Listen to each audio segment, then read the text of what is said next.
بسم اللہ الرحمن الرحیم۔ صرف 5 منٹ کا مدرسہ قرآن و حدیث کی روشنی میں 25 جمادی الثانی اسلامی تاریخ رسول اللہ صلی اللہ علیہ وسلم کے حلیہ مبارک۔ اللہ تبارک و تعالیٰ نے اپنے پیارے رسول صلی اللہ علیہ وسلم حضرت محمد صلی اللہ علیہ وسلم کو جس طرح حسن سیرت، پاکیزہ اخلاق اور اعلیٰ کردار سے آراستہ کیا تھا، وہیں ظاہری خوبصورتی بھی بے مثال عطا فرمائی تھی۔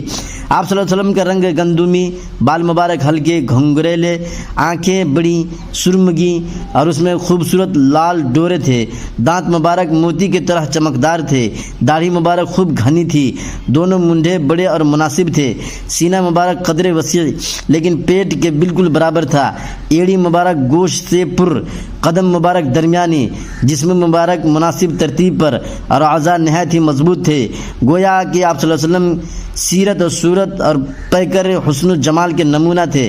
حضرت جابر رضی اللہ تعالیٰ عنہ فرماتے ہیں، جب میں چاندنی رات میں چاند کو دیکھتا، پھر حضور صلی اللہ علیہ وسلم کے چہرے انور کو دیکھتا، تو خدا کی قسم آپ چاند سے کہیں زیادہ حسین نظر آتے۔ فتبارک اللہ احسن الخالقین۔ اللہ تعالیٰ کی قدرت، گنے کا رس۔ اللہ تعالیٰ نے ہمارے فائدے کے لیے زمین سے بے شمار نعمتیں پیدا فرمائیں، ان میں سے ایک گنا بھی ہے جو دیکھنے میں بانس کی طرح ہوتا ہے مگر اس کے اندر بھرپور رس ہوتا ہے، جس سے شکر وغیرہ تیار کی جاتی ہے اور پھر بے شمار مٹھائیاں اور حلوے وغیرہ بنائے جاتے ہیں۔ اللہ تعالیٰ نے گنے کے رس میں بڑی شفا رکھی ہے، اسی لیے اطباء اور ڈاکٹر مریضوں کو اس کا رس پینے کا مشورہ دیتے ہیں۔ آخر بانس جیسے اس گنے میں مفید رس کون پیدا کرتا ہے؟ یقیناً اللہ ہی نے اپنی قدرت سے اس میں مٹھاس پیدا کیا ہے۔ ایک فرض کے بارے میں جماعت سے نماز نہ پڑھنے پر وعید۔ حضرت عبداللہ بن عباس رضی اللہ تعالیٰ عنہ سے کسی نے پوچھا کہ ایک شخص دن بھر روزہ رکھتا ہے اور رات بھر نفلی نماز پڑھتا ہے مگر جمعہ اور جماعت میں شریک نہیں ہوتا، اس کے متعلق کیا حکم ہے؟ انہوں نے فرمایا یہ شخص جہنمی ہے۔ ایک سنت کے بارے میں شکر گزار بننے کی دعا۔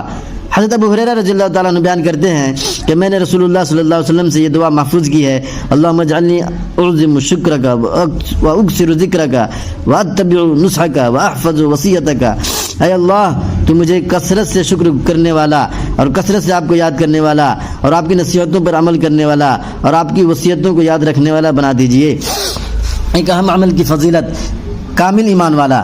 رسول اللہ صلی اللہ علیہ وسلم نے فرمایا، جو شخص اللہ ہی کے لیے محبت کرے اور اللہ ہی کے لیے نفرت کرے اور اللہ ہی کے لیے خیرات کرے اور اللہ ہی کے لیے دینے سے رک جائے تو اس شخص نے ایمان مکمل کر لیا۔ ایک گناہ کے بارے میں اپنے بچے کا انکار کرنا۔ رسول اللہ صلی اللہ علیہ وسلم نے فرمایا، جو شخص اپنے بچے کا انکار کرے گا یعنی کہے گا کہ یہ میرا بچہ نہیں ہے حالانکہ وہ جانتا ہے کہ اس کا بچہ ہے، تو اللہ تعالیٰ اس کو اپنی رحمت سے دور کر دے گا اور قیامت کے دن اگلے اور پچھلے تمام لوگوں کے سامنے اس کو ذلیل کرے گا، رسوا کیا جائے گا۔ دنیا کے بارے میں اللہ تعالیٰ اپنے بندے سے کیا کہتا ہے؟